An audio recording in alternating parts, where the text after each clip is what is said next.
Je suis l'élu. C'est en ces termes que se présentait Donald Trump lors d'une conférence de presse le 21 août 2019 pour défendre sa guerre commerciale contre la Chine. Le désormais ex-président américain, bien qu'à l'heure où nous enregistrons ce podcast, il n'a toujours pas officiellement reconnu sa défaite, n'avait pourtant rien d'insain sur le papier. Cela n'a cependant pas empêché une large majorité de chrétiens blancs de confession évangélique de soutenir ardemment le businessman en participant amplement à sa victoire de 2016, où 80% d'entre eux avaient voté pour lui. 4 ans de présidence Trump plus tard, ces soutiens de poids ont certes échoué à faire réélire leur candidat favori, mais ils pourraient continuer à influer sur la vie politique américaine à l'avenir. Alors qui sont ces personnes que l'on nomme dans la catégorie fourre-tout chrétiens évangéliques ? Quelles sont les différentes composantes de ce groupe qui représente quelques 110 millions d'Américains ? Comment elle et il ont progressivement pris l'ascendant politique, médiatique et religieux au sein de la droite conservatrice américaine ? Quel est le poids religieux de ces groupes dans le reste du monde ? Pour répondre à ces questions, je reçois aujourd'hui André Gagné, professeur titulaire au département d'études théologiques de l'Université Concordia à Montréal. Il vient de publier un ouvrage intitulé « Ces évangéliques derrière Trump chez Labor et Fides » à l'automne 2020. Il s'intéresse tout particulièrement aux néo-charismatiques pentecôtistes, un groupe évangélique qui a compté parmi les plus fervents fidèles soutiens à Trump. C'est la mouvance religieuse qui a la plus forte croissance au sein du christianisme aujourd'hui. En 2050, elle et il seront plus d'1 milliard sur Terre, alors autant mieux les connaître dès à présent. Bienvenue dans Religio.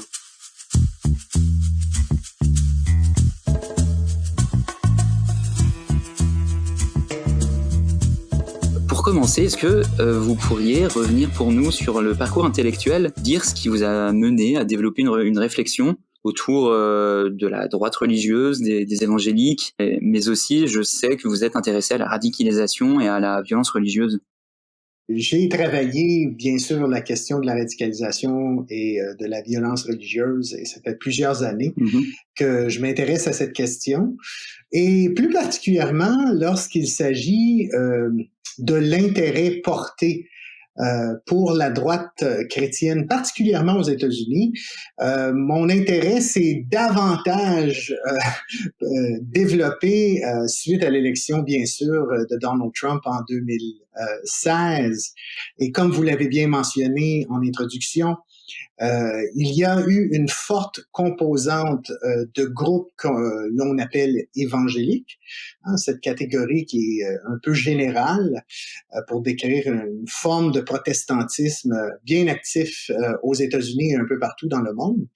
Et je me suis intéressé à la question du rapport entre religion et politique, et particulièrement du rapport de ces groupes-là en politique américaine, parce qu'ils ont un poids considérable. Vous avez mentionné 110 millions d'évangéliques répertoriés par la Center for the Study of Global Christianity en 2020.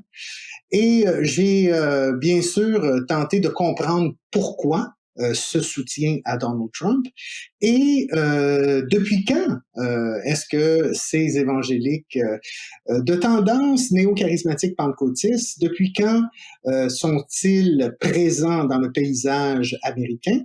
Et depuis quand s'intéresse-t-il au phénomène de la politique? Et c'est un peu ça qui m'a incité à publier cet ouvrage suite à une recherche d'environ 4 à 5 ans sur la question de leur apport à la politique aux États-Unis.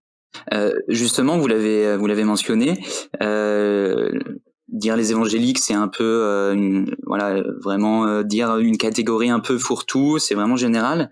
Est-ce que vous pouvez davantage nous expliquer quelle est la particularité du mouvement néo-charismatique pentecôtiste ? On les appelle aussi les born again, je crois.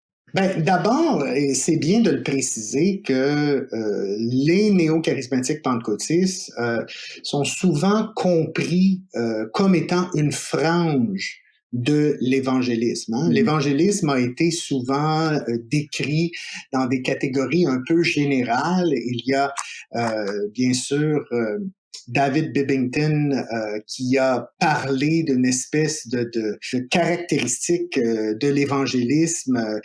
Il avait dégagé quatre traits spécifiques à l'évangélisme, par exemple, l'apport de la Bible en matière de foi et de pratique, hein, l'importance, la centralité de la Bible. Aussi l'idée de la conversion à Jésus, hein, comme sauveur personnel. Il y a aussi l'idée qu'on a du sacrifice de Jésus en croix, le message de la croix ou du crucifié, ce que l'on appelle le crucicentrisme. Et finalement, il y a cette idée qu'on appelle le prosélytisme ou l'activisme évangélique. Ça, c'est l'évangélisme. Mais à l'intérieur de l'évangélisme, il y a, comme vous avez bien souligné, ces néo-charismatiques pentecôtistes. Ils mettent aussi l'accent sur certains de ces éléments que nous avons mentionnés, mais plus particulièrement, ils accordent vraiment une importance et une insistance sur le travail et la place que le Saint-Esprit occupe dans la vie des croyants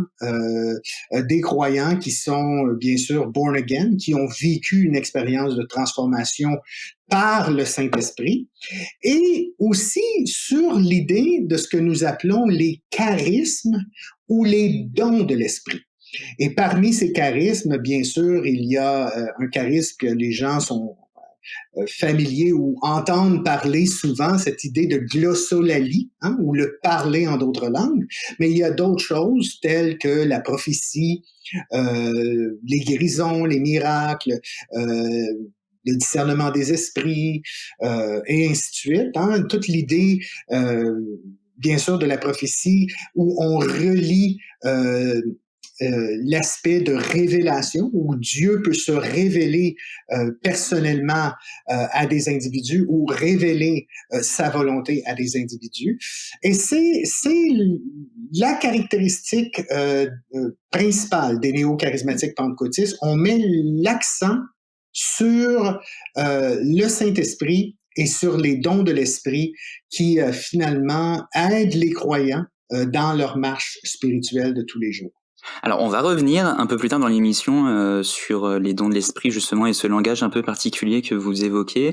Avant de poursuivre la discussion, on va écouter un extrait d'Isaïe 45 que vous aviez choisi, et vous nous expliquerez pourquoi, à la suite de l'extrait, vous vouliez qu'on l'écoute.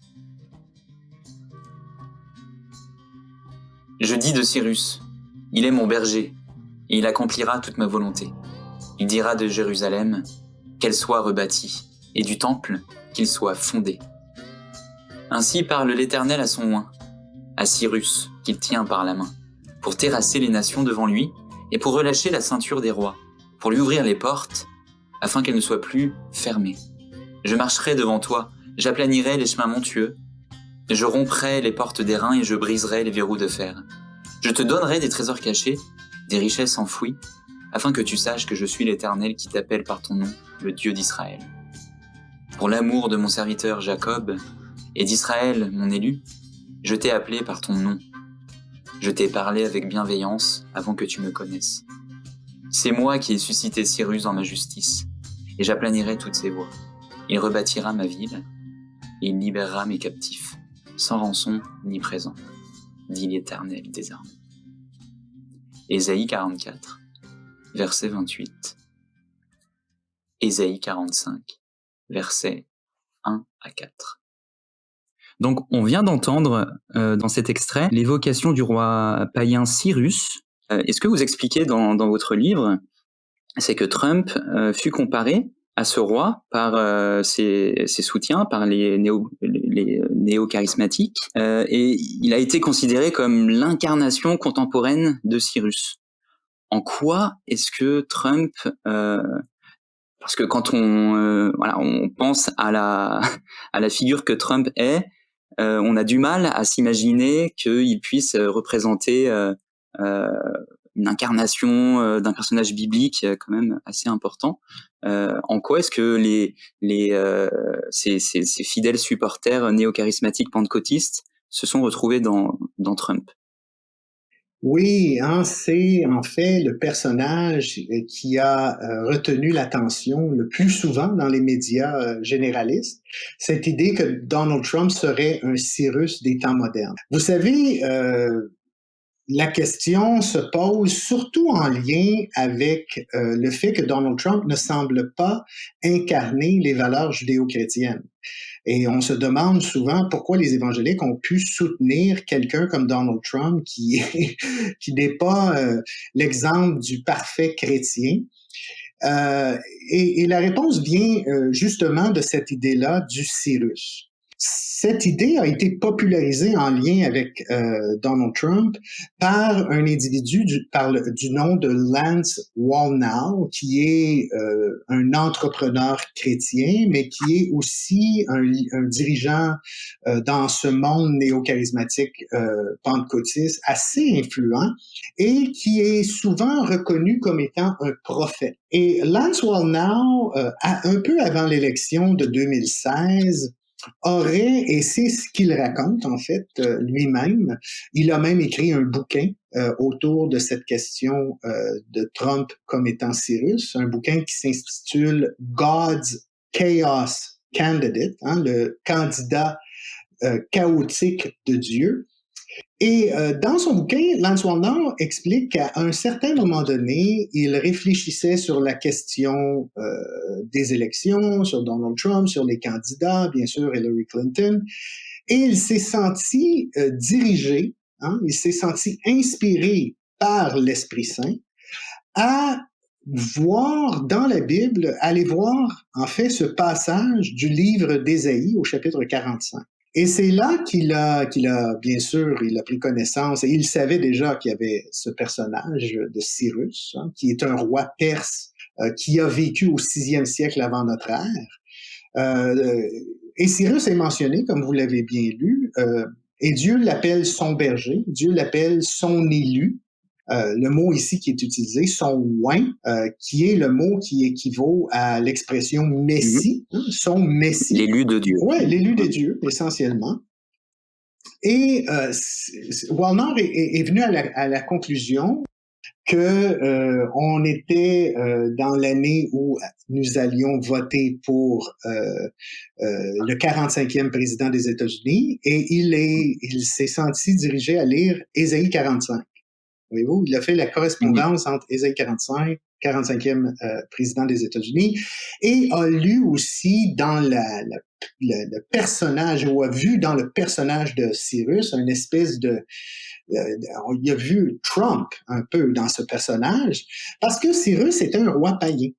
Cyrus était un roi complètement païen qui ne partageait pas la foi des Juifs à l'époque. Qui était riche, qui avait aussi, je crois, promettait beaucoup de donations. Oui. Et en fait, il a été un instrument choisi par Dieu pour libérer le peuple juif de sa captivité. Parce que le peuple juif avait été en captivité sous le régime babylonien.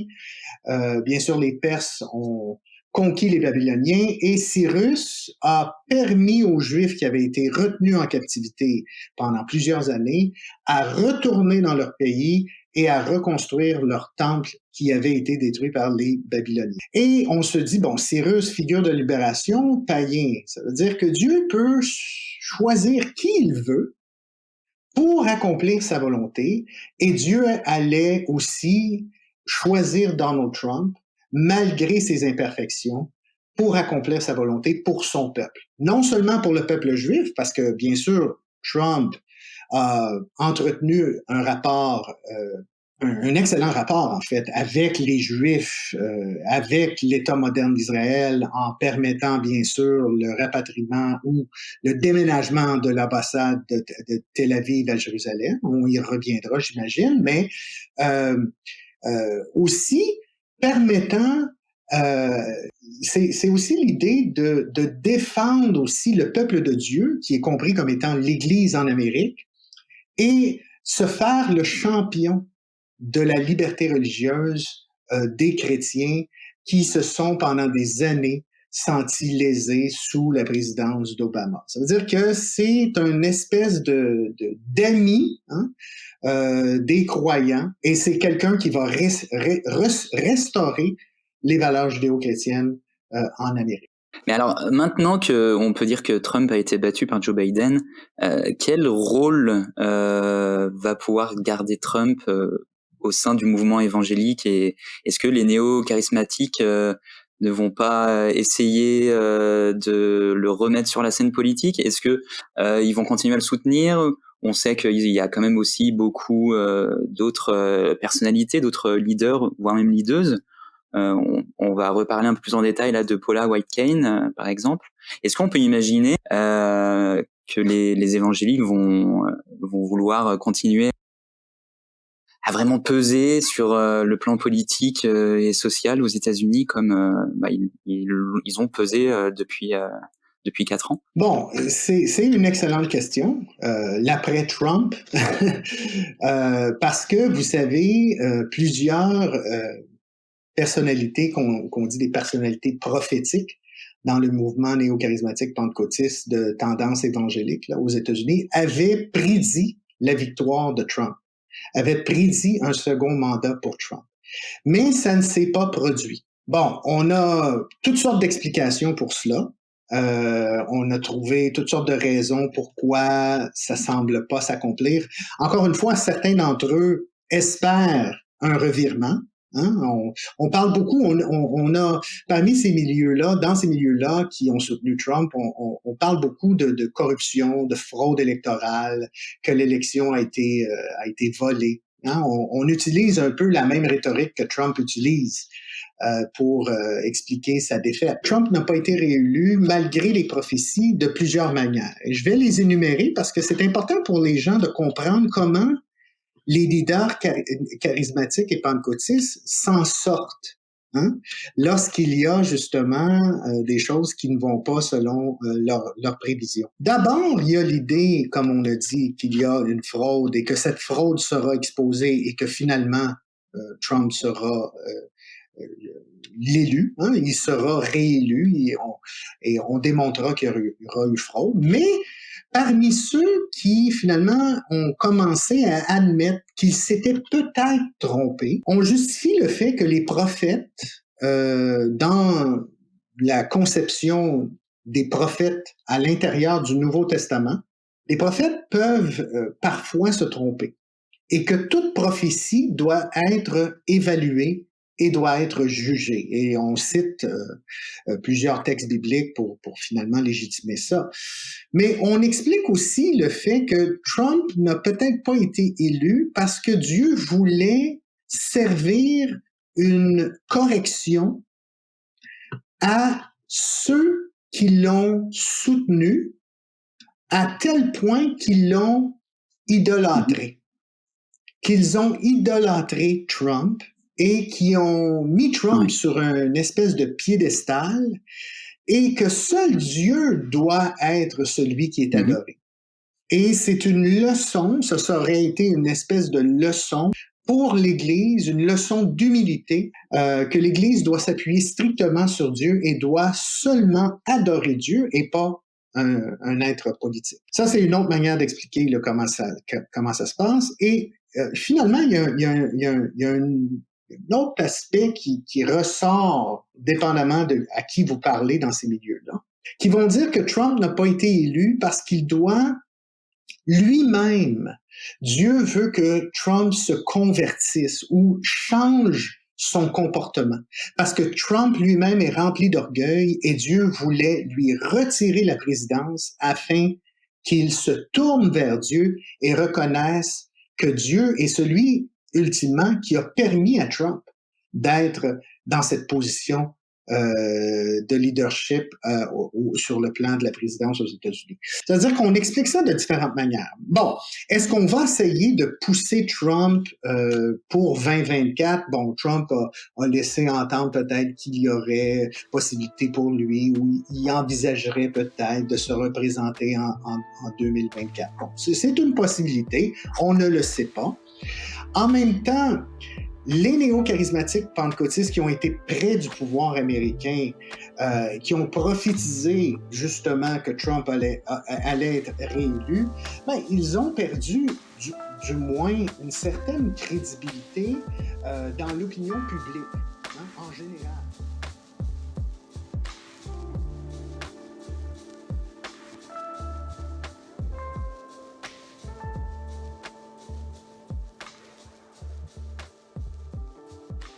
Les néo-charismatiques pentecôtistes de tradition évangélique sont à l'intérieur de ces 110 millions, ils sont 41 millions.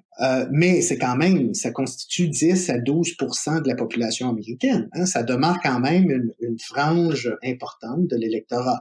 Mais ce qui est important, c'est que là, sur le plan politique, les néo-charismatiques pentecôtistes, c'est la première fois qu'ils sont aussi proches du pouvoir américain.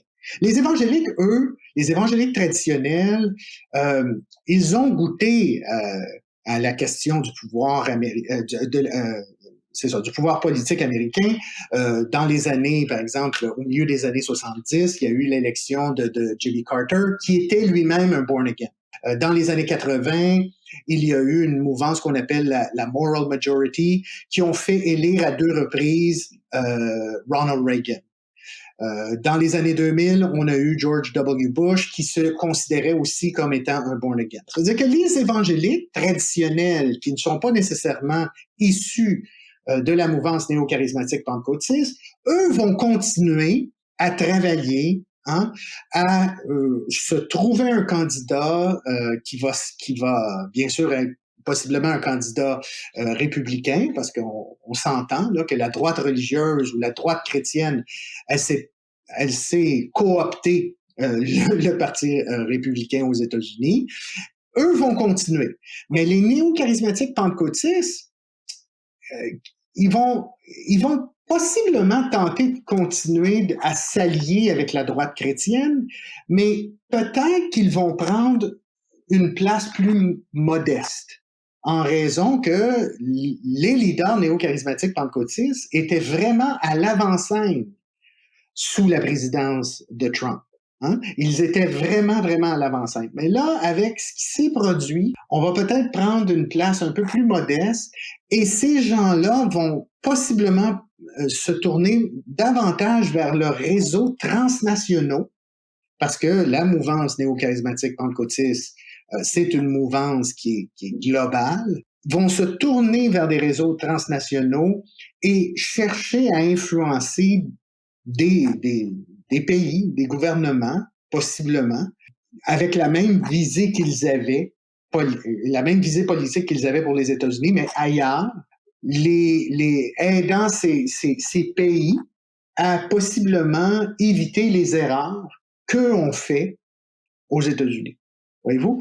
Ça veut dire que c'est un peu ça qui semble se dessiner dans le paysage des néo-charismatiques pentecôtistes, mais la droite chrétienne elle-même va continuer à chercher à s'investir politiquement aux États-Unis.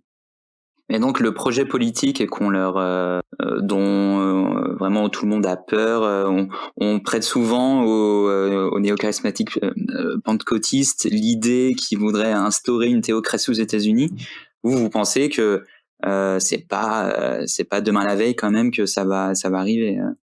Mais c'est certain que pour les évangéliques investis politiquement, il y en a des évangéliques investis politiquement qui s'adonnent à un projet idéologique qu'on appelle le dominionnisme. Ouais. Bon, le dominionnisme et bien sûr, les néo-charismatiques pentecôtistes s'investissent beaucoup dans ce projet-là. C'est l'idée que les croyants sont appelés par Dieu à dominer la société en prenant contrôle des institutions sociales, culturelles et politiques d'une société. La stratégie pour faire advenir ce dominionnisme, c'est une stratégie qu'ils ont développée avec le temps qui s'appelle la stratégie du mandat des 7 montagnes de la culture, qui est finalement, la culture est comprise comme étant des sphères d'influence telles que la politique, l'éducation, les médias, la famille, l'économie, les arts et spectacles et la religion. Le monde religieux. L'idée, c'est de faire en sorte qu'il y ait des croyants, des chrétiens qui adhèrent à ce principe idéologique de dominionnisme, qui s'investissent dans ces sphères d'influence afin de changer et de transformer la société. Bon, lorsque vous parlez à des gens qui adhèrent au dominionnisme, au mandat des 7 montagnes de la culture, et que vous leur dites, ben, votre projet, c'est un projet théocratique, ils vont vous dire non. Ils vont vous dire non, nous ne sommes pas des théocrates, nous croyons à la démocratie, nous croyons aux institutions démocratiques. Et en fait, c'est vrai, ils se servent de la démocratie pour justement avoir des gens en place, hein, que ce soit sur le plan politique, social ou culturel, qui vont finalement changer les mentalités à l'intérieur de ces sphères d'influence. C'est vrai que c'est démocratique, mais on se sert de la démocratie, on se sert des leviers démocratiques pour, en fin de compte, mieux la subvertir.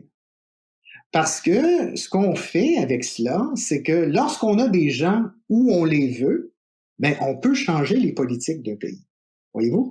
Et c'est ce que la droite chrétienne a réussi avec Donald Trump. Même si Donald Trump a perdu, la droite chrétienne, elle, n'a pas perdu. Parce que Donald Trump, lors de son mandat, exemple très concret, c'est qu'il a appointé 3 juges conservateurs à la Cour suprême des États-Unis. Et là, le ballon du pouvoir est clairement entre les mains des conservateurs. Vous avez 6 juges conservateurs contre 3 juges plus libéraux ou progressifs. Ça fait une grosse différence lorsqu'il est question de discuter de politique aux États-Unis. Hein. Et en ayant le contrôle à la Cour suprême des États-Unis, mais on peut justement renverser des décisions qui ont été prises, des décisions juridiques qui ont été prises, par exemple, le droit à l'avortement. On a possibilité maintenant de remettre en question ce droit, hein, et de renverser la fameuse Roe versus Wade, qui a été instituée en 1972, hein, le droit à l'avortement. C'est-à-dire qu'il y a tout ça qui, finalement, entre en ligne de compte. C'est certain que les néo-charismatiques pentecôtistes, même aux États-Unis, veulent encore un projet dominioniste. Hein, ceux qui l'ont appuyé, ceux qui ont appuyé Trump ont encore en tête, les dirigeants de ces mouvements-là ont encore en tête une forme de dominionnisme. Maintenant, ça va probablement être plus difficile d'un certain sens parce qu'il n'y a pas un leader, il n'y a pas un président maintenant à la Maison-Blanche qui nécessairement adhère à cette idée. Tandis que Trump, lui, selon eux, comprenait le mandat des 7 montagnes. Hein? Ils le disent eux-mêmes. Nous avons pour la première fois un président qui comprend le mandat des 7 montagnes de la culture. Est-ce qu'on peut imaginer un candidat démocrate un jour soutenu par les évangéliques Ben, en ce moment, Joe Biden a quand même été soutenu par certains évangéliques. Vous savez, bon, lorsqu'on regarde du côté des Afro-Américains, par exemple, hein, ceux qui sont évangéliques ou protestants, Afro-Américains ont voté beaucoup plus pour Biden. Et il y a une minorité d'évangéliques qui avaient voté pour Trump en 2016, qui se sont tournés du côté de Biden, parce que certaines des politiques de Donald Trump, ils ne se reconnaissaient plus dans ce que Donald Trump faisait, sur le plan de la gestion de la pandémie, par exemple, ou ses rapports et ses commentaires désobligeants envers les Afro-Américains, hein, son soutien à une tendance qu'on retrouve parmi les suprémacistes blancs. Ils étaient inconfortables avec ça. Même s'ils disaient être pro-vie, ils ont décidé, certains d'entre eux, de voter pour Trump parce que pro-vie, pour eux, déborde. Hein, c'est quelque chose qui déborde la question de l'avortement. Pro-vie, c'est savoir gérer une pandémie. Quand il y a des milliers de personnes qui décèdent à cause du fait qu'un président n'est pas capable de prendre des décisions et n'est pas capable de suivre les recommandations de son équipe médicale, pour eux, c'est un problème. Mais en même temps, c'est moins difficile pour eux, là, en ce moment, de voter pour Biden parce qu'ils ont eu déjà les acquis. Hein? Ils ont déjà des acquis avec Donald Trump sous sa présidence, dont ces juges conservateurs. Ils vont pouvoir revisiter la question de l'avortement à un certain moment donné. Voyez-vous? Mais on est quand même aux États-Unis dans la mentalité états-unienne, surtout du côté de ces groupes ultra-conservateurs chrétiens religieux.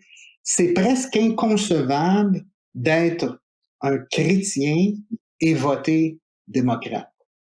Et c'est pour ça qu'il y a une tendance de la part de la droite chrétienne et de la part de ces groupes néo-charismatiques qui ont soutenu Trump à démoniser l'adversaire politique, surtout les démocrates, disant que c'est un parti anti-Dieu, disant que les démocrates sont sous l'influence de forces démoniaques et ainsi de suite.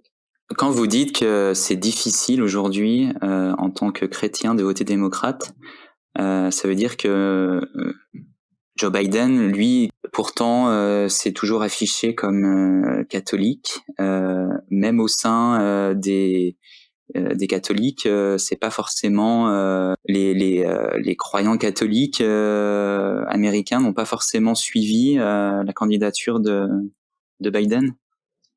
En fait, il y a eu des catholiques qui ont suivi la candidature de Biden, mais il y avait un sondage juste quelques semaines, 2-3 semaines avant les élections, et encore une fois, les catholiques blancs allaient voter pour Biden à 53%, pour Trump à 53%.